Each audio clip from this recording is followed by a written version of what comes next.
महत्वाची बातमी नाशिकच्या प्रभाग क्रमांक 25 मधली भाजपचे सुधाकर बडगुजर आणि साधना मटाले यांचा विजय झालेला आहे। महत्वाची अपडेट नाशिकमधून, नाशिकच्या प्रभाग क्रमांक 9 मधली कोल्हापूरमधून अपडेट। कोल्हापूरच्या प्रभाग 20 मधून शिवसेनेचे अभिजित खतकर सध्या निवडणुकीत आघाडीवर आहेत। मी त्यांची घराणेशाही मोडून टाकली, नक्कीच मी त्यांची घराणेशाही मोडून टाकली, याच्यावर मला अतिशय आनंद आहे। त्याने माझी निंदा केली, खालच्या स्तरावर मला आणायची गरज केली, त्यांना टमाचार दिलाय मी आणि त्यांना दाखवीन मी माझं 73 प्रभागमध्ये कसं काम करते ते। 73 प्रभागाकडे सगळ्यांचं लक्ष होतं। एकीकडे रवींद्र वायकर यांची मुलगी होती, आपण जर बघितलं असाल तर विधानसभेत देखील तिथे मार्जिन मिळालं होतं, मात्र यावेळी बदला घेतला तुम्ही। 100% बदला घेतला आणि ते स्टार्ट पासून जेव्हा मला तिकीट भेटली ना तेव्हापासून माझ्या मनात होता की यांचा बदला मी काढणार, अमोल भैयाचा बदला मी काढणार हे माझ्या मनात होतं आणि मी काढलं। ही जनता दिसते आहे ना, तो बदलाचीच जनता आहे। निष्ठावंतांचा विजय झालेला आहे। येस, निष्ठावान जिंकले आहेत। आपण जर बघितलं असाल तर या ठिकाणी निष्ठावंतांचा विजय झाला अशी भावना लोणार रावत यांनी व्यक्त केलेली आहे आणि आता विजय झाल्यानंतर ते आपल्या कार्यकर्त्यांना देखील भेटत आहेत। कॅमेरा पर्सन स्नेहल सह सुशांत सावंत, पुढारी न्यूज, मुंबई।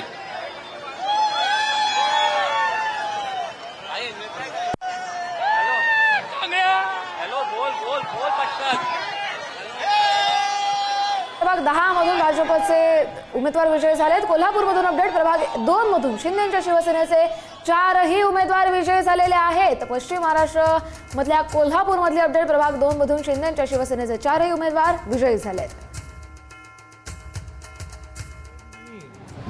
अब मिड ट्रेंड शुरू हो गए। अब मिड ट्रेंड से यह दिखता है कि अब ये ट्रेंड बहुत स्पीडली आगे ही जाएगा, इसमें अब पीछे जाने की कोई संभावना नहीं है। तो पुणे के बारे में यदि 125 तक हम गए तो किसी को आश्चर्य नहीं होना चाहिए।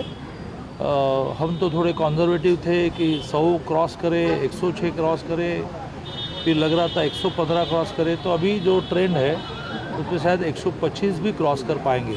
मुंबई में वही स्थिति है। मैं तो कल आप सबको ये कह रहा था कि एक दूसरे दोस्तों से आप बेट लगाइए कि मुंबई 90-40 मिलकर 130 जाएगी, तो वो भी 138-139 से आगे जा रही है। पिंपरी में तो पूरा वन वे चल रहा है, कोल्हापुर में वही चल रहा है, सांगली में वही चल रहा है, इचलकरंज में वही चल रहा है। सांगली में थोड़ा बीच में जिसको कहे कि थोड़ा एक जगह ये रुके थे, अभी गए आगे।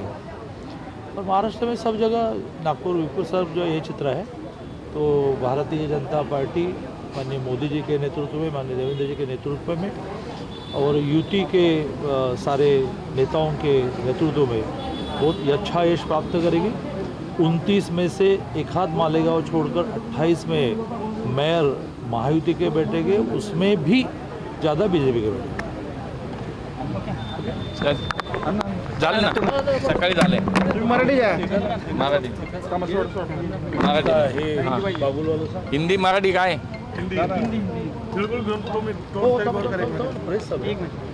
ना, भाजपा ने बड़ी जीत हासिल की है, तो क्या कहेंगे उसके बारे में? जो रुझान सामने आ रहा है उसके हिसाब से तो अभी लगता है कि पुणे हो, पिंपरी चिंचवड हो, ये पूरी तरह से clean sweep Bharatiya Janata party करेगी।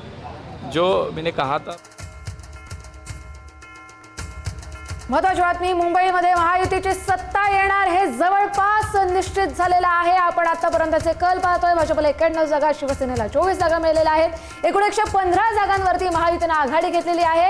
114 हा बहुमताचा आकडा आहे। 227 एकूण जागा आहेत आणि त्यानुसार पालिकेतील ठाकरेंची 30 वर्षांची सत्ता आता महायुती मोडीत काढू शकतं। मुंबईमध्ये महायुतीची सत्ता येणार हे जवळपास निश्चित झालेलं आहे। यानंतर नाशिकमधून अपडेट, नाशिकच्या प्रभाग 9 मध्ये भाजपनं डंका मारलेला आहे। नाशिकमध्ये भाजपचे मंत्री गिरीश महाजन यांनी मोठी खेळी करत अनेक मोठे नेते गळाला लावले होते। भाजपमध्ये गेलेले दिनकर पाटील आता विजयी झालेले आहेत। मनसेमध्ये ते होते आणि त्यांनी या निवडणुकीच्या तोंडावरती भाजपमध्ये प्रवेश केला। दिनकर पाटलांचे पुत्र अमोल पाटील यांनी देखील बाजी मारलेली आहे। नाशिक मधली अपडेट आपण पाहतोय, प्रभाग 9 मध्ये भाजपनं डंका मारलेला आहे। मंत्री गिरीश महाजन यांच्या खेळीला मोठं यश आल्याचं दिसतंय। मुंबईमध्ये महायुतीची सत्ता येणारे जवळपास निश्चित झाले। आपण वरती पाहतोय टॉप टॅली मधले हे कल, एकूण जागा 227, मॅजिक आकडा जो आहे बहुमताचा तो 114 आणि त्यानुसार मुंबईमध्ये आता महायुतीची सत्ता येण्यास जवळपास निश्चिती दर्शवली जाते। कोल्हापूर प्रभाग 2 मधून शिंदेच्या शिवसेनेचे 4ही उमेदवार विजयी झालेले आहेत. कोल्हापूरमधल्या प्रभाग 2 मध्ये शिंदेचे उमेदवार विजयी झालेत. मुंबईमध्ये येऊया. प्रभाग 157 मध्ये ठाकरे शिवसेनेच्या सरिता म्हस्के यांचा निवडणुकीमध्ये विजय झालेला आहे. कोल्हापूरच्या प्रभाग 20 मधून शिवसेनेचे अभिजित खतकर सध्या निवडणुकीच्या रिंगणात आघाडीवर आहेत. मतमोजणी सुरू आहे. मनसेचे जिल्हाध्यक्ष राजू दिंडोरले मात्र पिछाडीवर आहेत. अपडेट आपण पाहतोय. निवडणुकीतल्या क्षणोक्षणी येत आहेत अपडेट. नाशिक प्रभाग 20 मध्ये भाजपचे 2, शिंदेच्या शिवसेनेचे 2 उमेदवार विजयी झालेले आहेत. शिंदेच्या शिवसेनेचे प्रदीप बागुल, कैलास मुदलियार हे निवडणुकीमध्ये विजयी झालेले आहेत. त्यामुळे मोठा धक्का विरोधी नेत्यांना. भाजपच्या सीमा ताजने जयश्री गायकवाड यांचा निवडणुकीमध्ये विजय झालेला आहे. जल्लोषाची दृश्य आपण पाहतोय.